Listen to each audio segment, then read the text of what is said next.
Dear students, आज की class में हम लोग नैनो फर्टिलाइज़र के बारे में बात करेंगे। नैनो फर्टिलाइज़र क्या होता है, क्या इसके एडवांटेजेस होते हैं, क्यों नैनो फर्टिलाइज़र की तरफ स्विच करना ज़रूरी है, इसके बारे में आज हम लोग थोड़ा सा पढ़ेंगे। तो ये आउटलाइन है। हम लोग पहले देखेंगे फर्टिलाइज़र क्या होता है, क्यों नीड है नैनो फर्टिलाइज़र की, कन्वेंशनल फर्टिलाइज़र और नैनो फर्टिलाइज़र में क्या मेन डिफरेंस है, कितने टाइप के नैनो फर्टिलाइज़र होते हैं, कैसे बनता है नैनो फर्टिलाइज़र, इन सब चीज़ों के बारे में हम लोग थोड़ा सा डिस्कशन आज करेंगे। फर्टिलाइज़र, सबसे पहले हम ये देखते हैं कि फर्टिलाइज़र क्या होता है।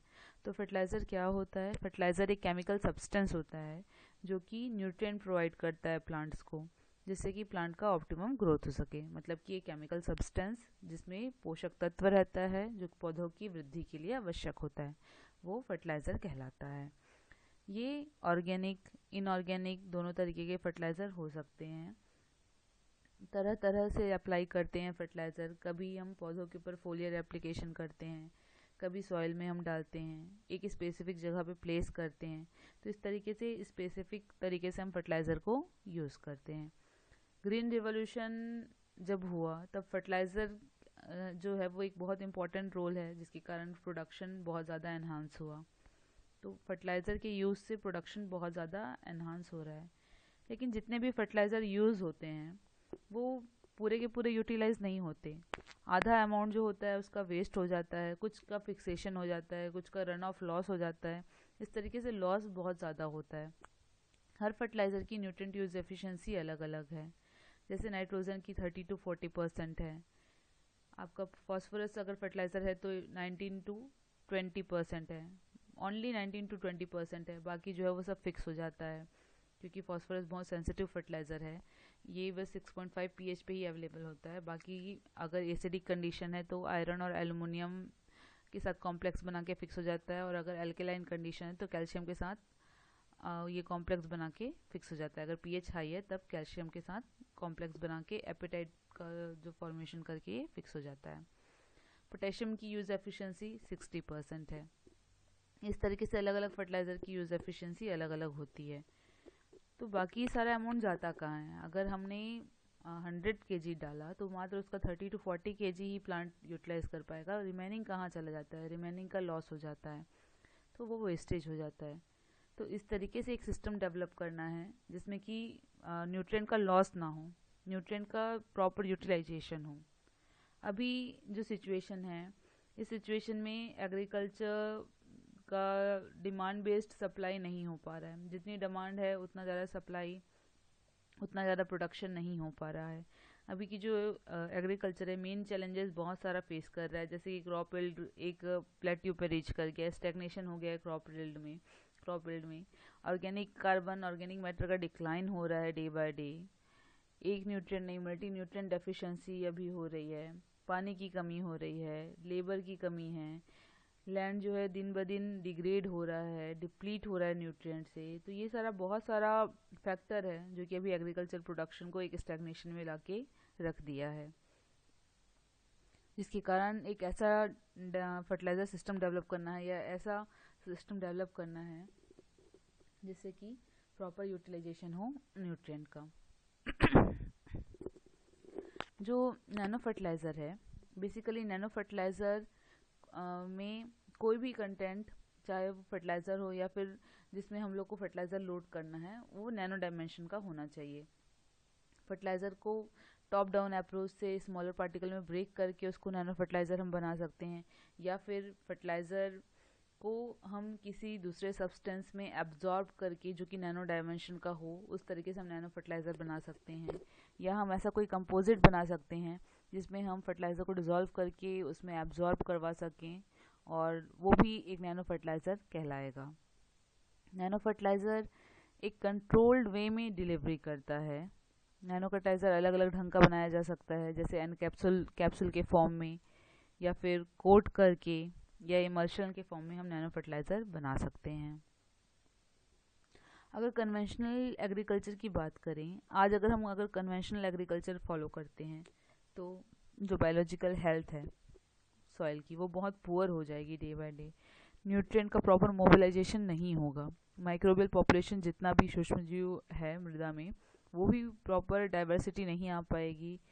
तो ये सारा प्रॉब्लम होगा अगर हम लोग परंपरागत कृषि अपनाते हैं तो। न्यूट्रिएंट की डेफिशिएंसी हो जाएगी, प्रोडक्शन उतना नहीं होगा जितना हमको नीड है, स्ट्रेस कंडीशन प्लांट सफ़र करेगा, क्योंकि बहुत सारा खामी है, बहुत सारा गैप है अभी भी कन्वेंशनल फर्टिलाइज़र में, कन्वेंशनल एग्रीकल्चर में। अगर हम ऑर्गेनिक एग्रीकल्चर की बात करें तो ऑर्गेनिक एग्रीकल्चर बहुत अच्छा है, कोई भी केमिकल नहीं, पेस्टिसाइड नहीं, सब नेचुरल मेथड से हमको यूज़ करना है, नेचुरल मेथड फॉलो करना है। पर इसमें भी बहुत सारी अभी वीक पॉइंट है जिसको इम्प्रूव करना बहुत मुश्किल है। पॉपुलेशन बहुत ज़्यादा है हमारी कंट्री का, उसके अकॉर्डिंग प्रोडक्शन अभी ऑर्गेनिक जो सिस्टम है उसमें अगर हम अप्लाई करें तो नहीं अडॉप्ट कर सकते, नहीं उतना प्रोडक्शन हो सकता, तो लो प्रोडक्शन एक कॉज है। हम बायो फर्टिलाइज़र यूज़ करते हैं तो कभी कभी बायो फर्टिलाइज़र भी कुछ पैथोजेनिक सिम्टम शो कर देता है। ये बायोलॉजिकल हेल्थ को नो डाउट बहुत अच्छा इम्प्रूव करेगा, बहुत ज़्यादा बायोलॉजिकल डाइवर्सिटी सॉइल में आ जाएगी इससे, पर प्रोडक्शन उतना नहीं हो पाएगा जितना नीड है। तो ये एक है कि डिमांड बेस्ड सप्लाई करना मुश्किल है, पूरे अब कंट्री की पॉपुलेशन को फीड करना मुश्किल है अगर ऑर्गेनिक सिस्टम अगर हम यूज़ करें तो। Chemical method, fertiliser based method अगर यूज़ करते हैं, प्रोडक्शन तो बहुत ज़्यादा हो जा रहा है, लेकिन फर्टिलाइज़र में कुछ हार्मफुल एलिमेंट भी रहते हैं जिनका डिपोजिशन होता है, जिसके कारण क्वालिटी पुअर हो जाती है, हैवी मेटल टॉक्सिसिटी बढ़ जाती है, न्यूट्रिएंट की जो क्वालिटी होती है वो डिक्रीज़ होती है, नेचुरल रिसोर्सेज बहुत ज़्यादा प्रभावित होते हैं। जो सॉइल में माइक्रो ऑर्गेनिज्म है उनको भी उनकी भी डाइवर्सिटी पुअर हो जाती है, उनमें उनको भी ये नेगेटिव टर्म्स में प्रभावित करता है। यूट्रोफिकेशन करता है। यूट्रोफिकेशन क्या है?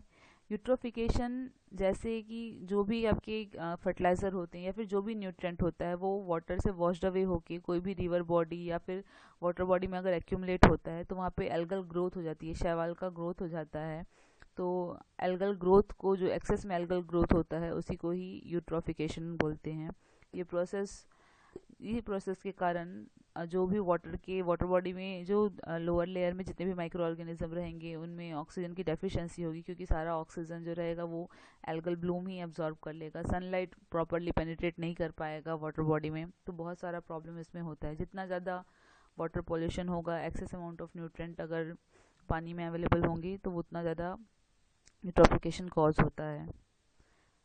नैनो बेस्ड फर्टिलाइज़र सिस्टम अगर हम अप्लाई करते हैं तो बायोलॉजिकल हेल्थ भी बहुत ज़्यादा अच्छी होगी, माइक्रोबियल डाइवर्सिटी बहुत ज़्यादा होगा, प्रॉपर न्यूट्रिएंट का मोबिलाइजेशन होगा, जितना न्यूट्रिएंट अप्लाई करेंगे उतना प्लांट अच्छे से इनटेक कर पाएगा, फर्टिलाइज़र की डिमांड कम हो जाएगी। जिस जगह पे हमको 100 किलो डालना पड़ता था, अगर कंट्रोल डिलीवरी हो तो हम उस जगह पे बस 45 केजी या 50 केजी में ही हमारा काम हो जाएगा, तो प्रॉपर कम डिमांड हो जाएगी फर्टिलाइज़र की, प्रोडक्शन बढ़ जाएगा, न्यूट्रिटिव फूड मिलेगा, सस्टेनेबल इन्वायरमेंट हो जाएगा, क्योंकि आजकल जो नैनो फर्टिलाइज़र बेस्ड सिस्टम हो रहा है उसमें जो भी कैरियर मॉलिक्यूल हो रहा है वो डिग्रेडेबल मॉलिक्यूल की तरफ स्विच किया जा रहा है, डिग्रेडेबल मटेरियल यूज़ करने का कोशिश किया जा रहा है जो कि सॉइल को भी नुकसान ना पहुंचाए। ये सारा चीज़ अप्लाई करना है और इसलिए नैनो फर्टिलाइज़र की तरफ अभी डाइवर्ट हो रहे हैं, जो भी रिसर्च हो रहा है वो नैनो फर्टिलाइज़र की तरफ ओरिएंटेड हो रहा है। कुछ डिफरेंसेस हैं नैनो फर्टिलाइज़र और कन्वेंशनल फर्टिलाइज़र में, उनके बारे में देख लेते हैं हम। कन्वेंशनल फर्टिलाइज़र अगर यूज़ करते हैं तो बायो अवेलेबिलिटी जो रहेगी वो कम रहेगी, क्योंकि साइज़ बड़ा होता है कन्वेंशनल फर्टिलाइज़र का, धीरे धीरे एब्जॉर्ब कर पाता है प्लांट। वहीं पे अगर नैनो फर्टिलाइज़र की बात करें तो नैनो फर्टिलाइज़र की साइज़ थोड़ी सी छोटी होती है कन्वेंशनल फर्टिलाइज़र के कंपैरिजन में, तो जल्दी एब्जॉर्ब हो सकता है और जल्दी ही प्लांट इसको ईजिली ले सकता है।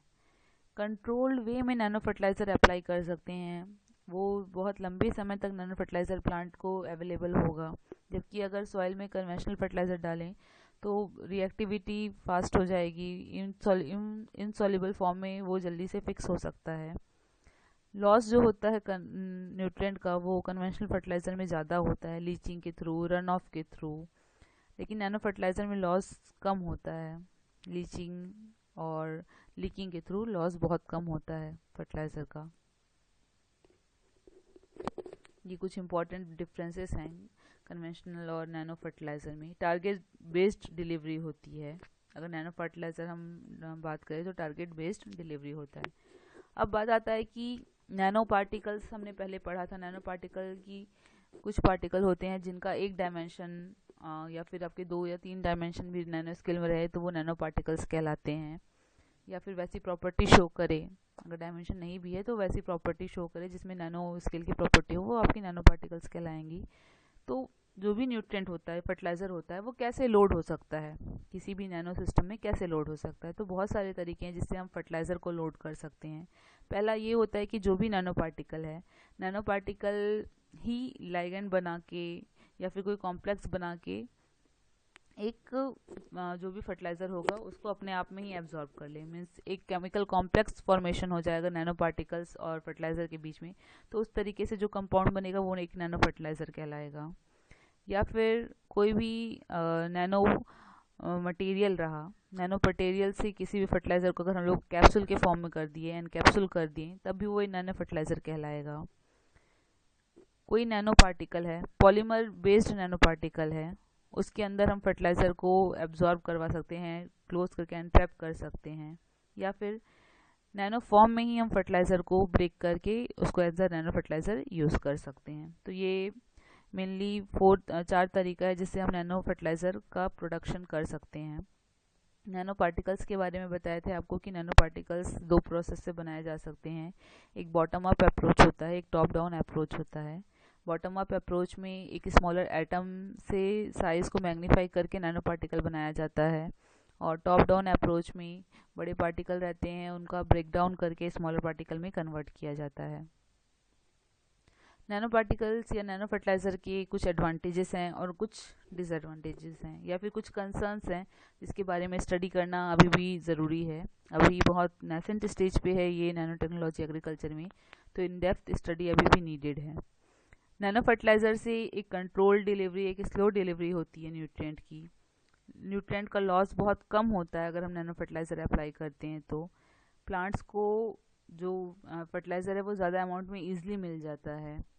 सिंथेसिस भी इजी है। तो प्लांट्स के टर्म्स में अगर देखा जाए तो इफ़ेक्टिव प्रोसेस है नैनो फर्टिलाइज़र।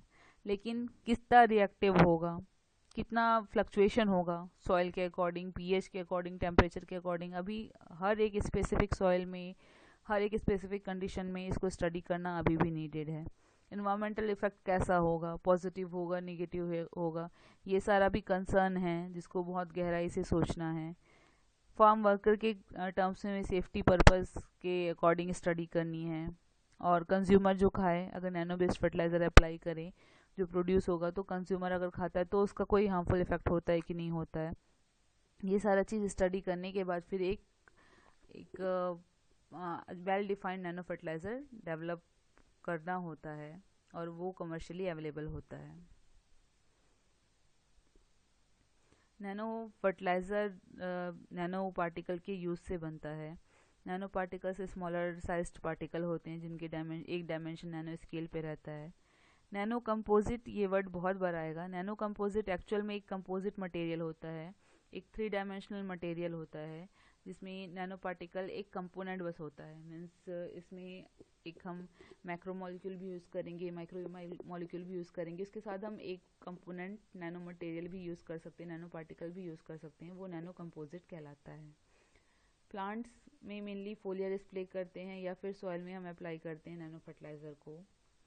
जब भी नैनो पार्टिकल्स या नैनो मटेरियल हम अप्लाई करें तो कितना लाइफ साइकिल है, कितने जल्दी डिग्रेड हो रहा है, प्लांट्स में किस तरीके से ट्रांसफ़र हो रहा है, कहाँ पे एक्यूमुलेट हो रहा है, ये सारी चीज़ें स्टडी करनी होती है जब भी अप्लाई करते हैं। तो अगर फोलियर अप्लाई कर रहे हैं या सॉइल अप्लाई कर रहे हैं तो सीड जर्मिनेशन पे कैसा इफेक्ट हो रहा है, प्लांट की ग्रोथ पे कैसा इफेक्ट हो रहा है, अगर प्लांट स्ट्रेस कंडीशन में तो क्या स्ट्रेस कंडीशन से रिकवर कर पा रहा है, फोटोसिंथेसिस पे तो कोई एडवर्स इफेक्ट नहीं हो रहा है, राइजोस्फेरिक प्रॉपर्टीज़ में कैसा चेंजेस हो रहा है, न्यूट्रिएंट किस स्पीड से मोबिलाइज हो रहा है, तो प्रॉपर जगह पे प्रॉपर प्लांट्स को मिल रहा है कि नहीं मिल रहा है, फेट क्या है, कैसे डिग्रेड हो रहा है, कुछ टॉक्सिसिटी सिम्टम तो नहीं प्रोड्यूस कर रहा। ये सारी चीज़ें स्टडी करनी होती है जब अगर नैनो फर्टिलाइज़र अप्लाई कर रहे हैं या कोई नैनो मटेरियल अप्लाई कर रहे हैं। तो नैनो फर्टिलाइज़र की बात करें तो मेनली अभी जो बात हो रही है कि अभी नैनो फॉर्म में फर्टिलाइज़र अप्लाई करना सही नहीं है, क्योंकि नैनो फॉर्म में अगर हम फर्टिलाइज़र अप्लाई करते हैं तो ऑल्दो वो प्लांट बहुत जल्दी एब्जॉर्ब कर लेगा उस फर्टिलाइज़र को, लेकिन रिएक्टिव भी वो उतना ही ज़्यादा रहे।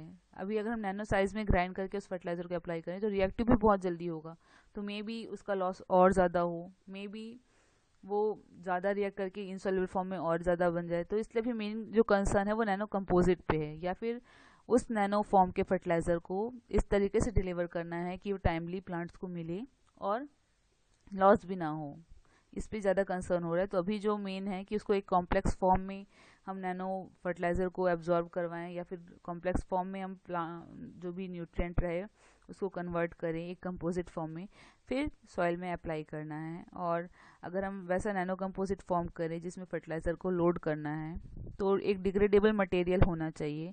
डिग्रेडेबल मटेरियल में सेलुलोज, हेमिसेलुलोज ये सब आ सकते हैं जो कि पॉलीमर हैं। Polylactic acid, clay, nano clay जो होता है वो यूज़ कर सकते हैं, जियोलाइट यूज़ कर सकते हैं। ये सारा चीज़ यूज़ करके हम नैनो फर्टिलाइज़र बना सकते हैं।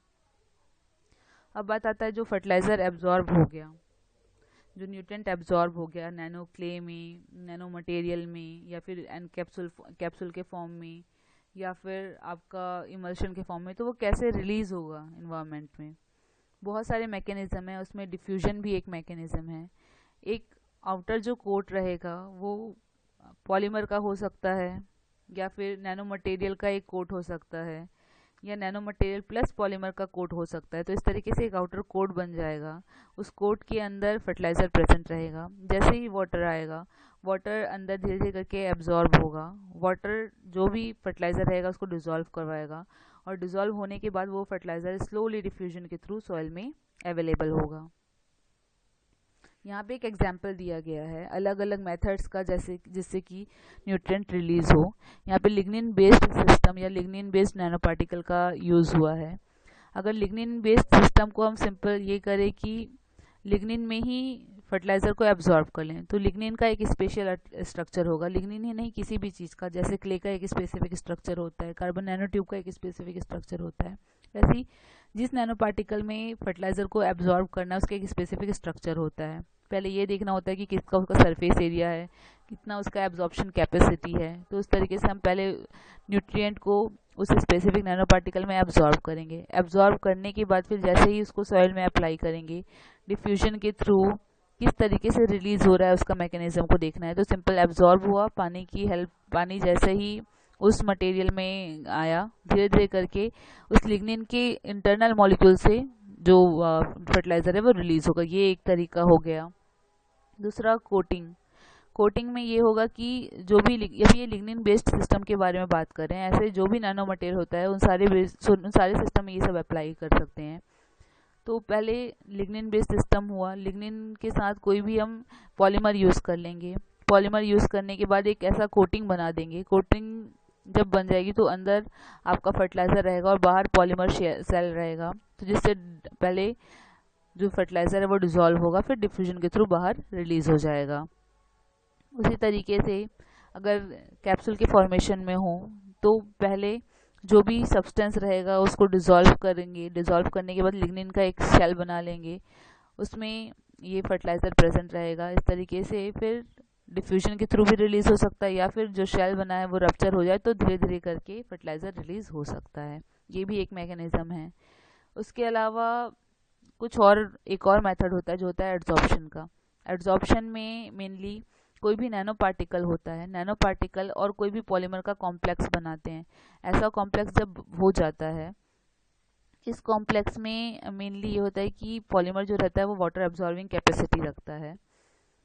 तो जैसे ही पानी के कांटेक्ट में आता है, जो पॉलीमर है वो वाटर एब्जॉर्ब करके स्वेल्व होगा। स्वेल्व होने के बाद इसके अंदर जो भी एक्टिव इंग्रेडिएंट रहेगा फर्टिलाइज़र, वो डिज़ोल्व होकर धीरे धीरे करके रिलीज़ करेगा। तो इस टाइप का मैकेनिज्म अप्लाई होता है एक नैनो फर्टिलाइज़र बनाने में, और कोशिश किया जाता है कि इस तरीके से कैरियर मॉलिक्यूल डेवलप किए।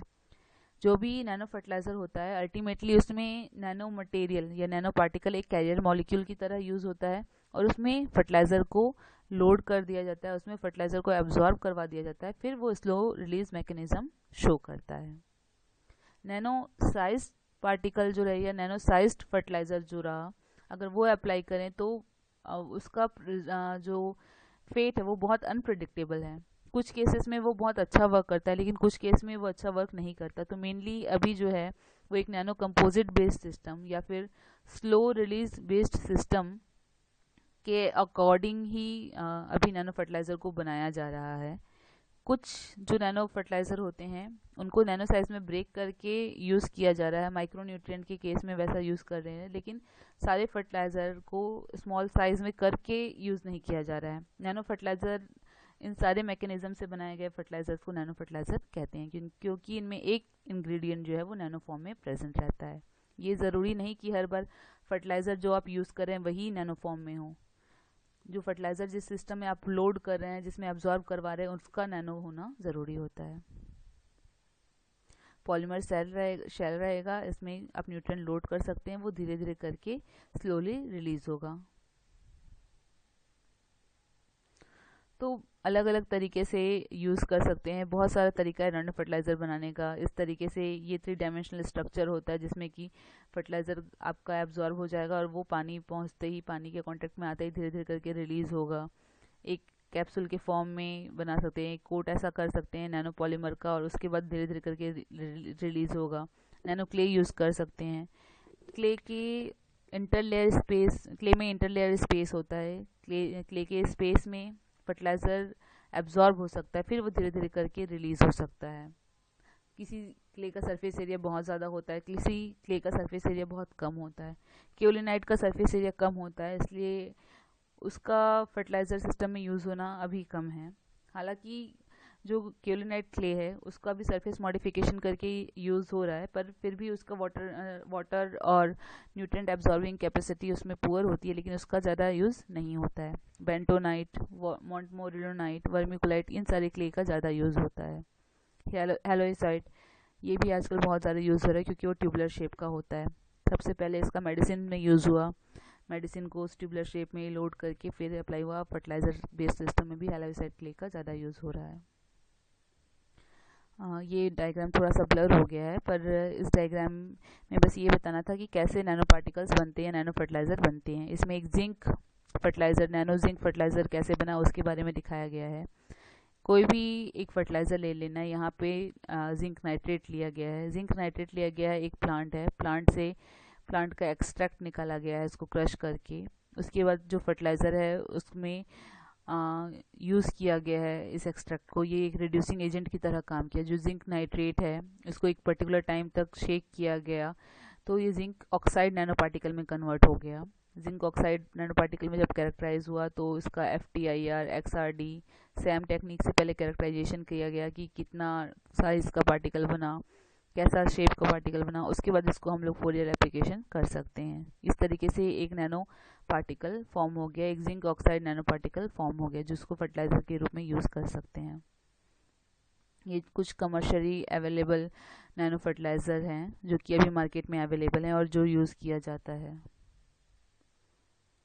इस टाइप ये कुछ कमर्शियल फर्टिलाइज़र हैं। अलग अलग फर्टिलाइज़र जो है प्लांट के अलग अलग सिस्टम को प्रभावित करता है, इफेक्ट डालता है। कुछ सीडलिंग ग्रोथ को इम्प्रूव करता है, कुछ बायोकेमिकल प्रॉपर्टीज़ को चेंजेस करता है, कुछ रूट की ग्रोथ को इम्प्रूव करता है, एंजाइम सिस्टम एक्टिवेट करता है। यहाँ पे कुछ एग्जांपल दिए गए हैं, जैसे कि जो कॉपर है उसको कॉपर काइटोसैन के फॉर्म में अप्लाई किया जाता है एज नैनो फर्टिलाइज़र। जिंक को जिंक ऑक्साइड नैनो फर्टिलाइज़र के फॉर्म में अप्लाई किया जाता है, मेनली फोलियर अप्लाई किया जाता है। कॉपर को फोलियर और सीड ट्रीटमेंट किया जाता है। मैंगनीज का नैनो फर्टिलाइज़र जो रहेगा उसको सीड ट्रीटमेंट किया जाता है। मैग्नीशियम का नैनो फर्टिलाइज़र को फोलियर एप्लीकेशन किया जाता है। इस तरीके से यहाँ पे जो CMCH लिखा हुआ है ये आपका carboxy methyl cellulose hydroxy appetite इस टाइप का एक कंपाउंड है। ये पॉलीमर बेस्ड कंपाउंड है, इसमें फास्फोरस को लोड करके अप्लाई किया गया है। स्पेसिफिक क्रॉप्स में स्टडी की गई हैं जिसमें अच्छे रिजल्ट शो हुए हैं, उसको स्टेबलर फॉर्म में रिप्रेजेंट किया गया है। अभी मार्केट में अवेलेबल बहुत सारे कमर्शियल फर्टिलाइज़र हैं। इंडिया में भी टैग नैनो नाम का एक फर्टिलाइज़र है जो कि ट्रॉपिकल एग्रो सिस्टम इंडिया के द्वारा बनाया गया है। इसमें एक कंपोजिशन है, कंपाउंड, एक मिक्सचर है जिसमें ढेर सारे न्यूट्रिएंट्स, विटामिन को लोड किया गया और अप्लाई किया जाता है। इंडिया के द्वारा ही नैनो ग्रीन साइंसेस कंपनी के द्वारा फिर एक नैनो ग्रीन नाम का फर्टिलाइज़र भी रिलीज़ किया गया है। जिसमें कि बहुत सारे एसेंशियल न्यूट्रिएंट को एक्सट्रैक्ट किया गया प्लांट बेस्ड सिस्टम को और फिर उसको अप्लाई किया जा रहा है। इस टाइप का बहुत सारा नैनो फर्टिलाइज़र बन रहा है डिफरेंट डिफरेंट कंपनीज़ के द्वारा। इंडिया में भी इनिशिएटिव बहुत सारे हो चुके हैं। कुछ एक्सपेरिमेंट किए गए और देखा गया कि अगर टोमेटो प्लांट में जिंक नैनो जिंक ऑक्साइड का अगर हम एप्लीकेशन करते हैं तो प्लांट की ग्रोथ बहुत ज़्यादा हो जाती है, लीफ साइज बहुत ज़्यादा होता है और सारी मेटाबॉलिक एक्टिविटी इम्प्रूव होती है। उसी तरीके से एक सैंड कल्चर में एक्सपेरिमेंट किया गया। एक में सिंपल टैप वाटर डाला गया, एक में फॉस्फोरस नहीं डाला गया, एक में फॉस्फोरस डाला गया लेकिन कमर्शियल फर्टिलाइज़र डाला गया, और एक में फॉस्फोरस फर्टिलाइज़र डाला गया लेकिन वो हाइड्रोक्सी एपेटाइट के फॉर्म में था, नैनो हाइड्रोक्सी एपेटाइट के फॉर्म में था। तो देखा गया कि प्लांट की ग्रोथ बहुत अच्छी इम्प्रूव हुई। स्लो रिलीज सिस्टम था क्योंकि सैंड था, तो सैंड से तो सारा न्यूट्रिएंट लीच आउट हो जाता है, तो एक स्लो रिलीज सिस्टम की तरह काम किया और प्लांट की ग्रोथ बहुत अच्छी हुई। उसी तरीके से अगर कमर्शियल नाइट्रेट फर्टिलाइज़र डालें, ये स्पिनच का प्लांट है, स्पिनच में अगर कमर्शियल नाइट्रेट फर्टिलाइज़र डालें तो नाइट्रेट की मोबिलिटी बहुत ज़्यादा होती है, वो सॉइल सिस्टम में लॉस उसका ज़्यादा हो सकता है, तो ज़्यादा लॉस हुआ। लेकिन अगर नैनो नाइट्रोजन फर्टिलाइज़र डालें, नाइट्रेट फर्टिलाइज़र डालें, इस नैनो नाइट्रेट फर्टिलाइज़र को कार्बन नैनो पार्टिकल में लोड किया गया है, एब्जॉर्ब करवाया गया है, तो वो एक टारगेट सिस्टम रहेगा, रूट के आसपास ही प्रेजेंट रहेगा, ज़्यादा मोबाइल नहीं रहेगा, जिसके कारण नाइट्रेट का लॉस नहीं हो पाएगा और प्लांट की ग्रोथ अच्छी होगी। कम अमाउंट डालने पे भी प्लांट की ग्रोथ अच्छी होगी। यहाँ पे जिंक ऑक्साइड नैनो पार्टिकल का एडवांटेज बताया गया है। ऑल्दो जिंक और फास्फोरस का जो इंट्रैक्शन होता है वो निगेटिव होता है, ज़्यादा जिंक डालेंगे तो फास्फोरस की जो अपटेक होगी वो हिंडर हो जाती है, लेकिन यहाँ पे अगर जिंक ऑक्साइड नैनो पार्टिकल डाला गया, ये रिसर्च फाइंडिंग है, ये अलग अलग जगह पर रिसर्च हुई, उसके अकॉर्डिंग ये फाइंडिंग की गई। कुछ साइंटिस्ट ने ये कुछ साइंटिस्ट का ये एक कंक्लूजन था कि जैसे ही जिंक ऑक्साइड का अगर हम एप्लीकेशन करते हैं तो वो कुछ एंजाइम एक्टिविटी को इम्प्रूव करता है, जैसे एसिड फॉस्फेटेज, एल्कलाइन फॉस्फेटेज, फाइटेज, इन एंजाइम्स की एक्टिविटी को इम्प्रूव करता है। और जैसे ही ये एंजाइम्स की एक्टिविटी इम्प्रूव होती है तो प्लांट मोबिलाइजिंग एंजाइम है ये सारा, तो अनअवेलेबल फॉर्म में जो भी फॉस्फोरस होगा उसको अवेलेबल फॉर्म में कन्वर्ट करके प्लांट इसको एब्जॉर्ब कर सकता है। इस तरीके का एक सिस्टम बन जाता है जिंक ऑक्साइड नैनो पार्टिकल अगर अप्लाई करें तो। नाइट्रोजिनस यूरिया को अगर हाइड्रोक्सी एपेटाइट के साथ अगर मिक्स करके एक नैनो फर्टिलाइज़र बनाया जाए तो भी जो है ये प्लांट को ग्रोथ को बहुत इम्प्रूव करता है। ये नैनो बेस्ड सिस्टम है। इस सिस्टम में बेसिकली हाइड्रोक्सी एपेटाइट का यहाँ पे स्ट्रक्चर बनाया गया और इसके साथ यूरिया जो है वो एड्जॉर्ब्ड फॉर्म में है, तो जब भी आपका ये न्यूट्रिएंट अप्लाई करेंगे तो ज़्यादा लॉस नहीं होगा, इसका वोलेटिलाइजेशन नहीं, आपका डिनाइट्रिफिकेशन लॉस नहीं होगा, ये स्लोली रिलीज होगा, जो कि प्लांट की ग्रोथ को इम्प्रूव करने में ज़रूरी होता है। इस तरीके से एक नया सिस्टम बन जाएगा जो कि प्लांट की ग्रोथ को इम्प्रूव करेगा। टारगेट बेस्ड सिस्टम होगा, हाई एब्जॉर्प्शन प्लांट में होगा पॉसिबल इसके थ्रू, और प्लांट की ग्रोथ इम्प्रूव हो सकेगी।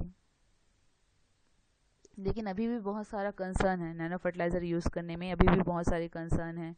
जैसे अभी इसका मास प्रोडक्शन टेक्निक के बारे में स्टडी करना है, कितना कंट्रोल रिलीज़ होगा, कितने टाइम में कितना न्यूट्रिएंट सप्लाई करता है, कैसे इम्प्रूव कर सकते हैं अपटेक रेट, इसके बारे में स्टडी करनी है।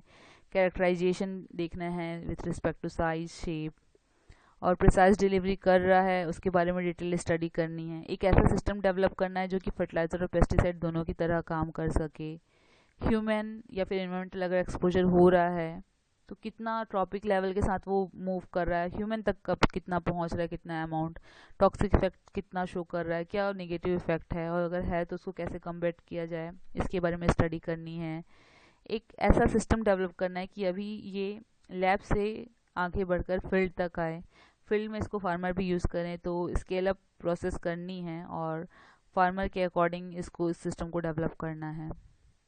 आपका टास्क ये है कि एडिटिव के रूप में नैनो फर्टिलाइज़र प्रोडक्शन में कौन कौन सा एडिटिव यूज़ करते हैं ये इसको आपको बताना है। और इंडिया में अभी मैंने इसमें 2 एग्जांपल दिया, वैसे ही इंडिया में कौन कौन सी कंपनी नैनो फर्टिलाइज़र प्रोड्यूस कर रही है, क्या उसका स्पेसिफिक कंटेंट है, ये आपको बताना है। ये कुछ रेफरेंसेस हैं। Thank you.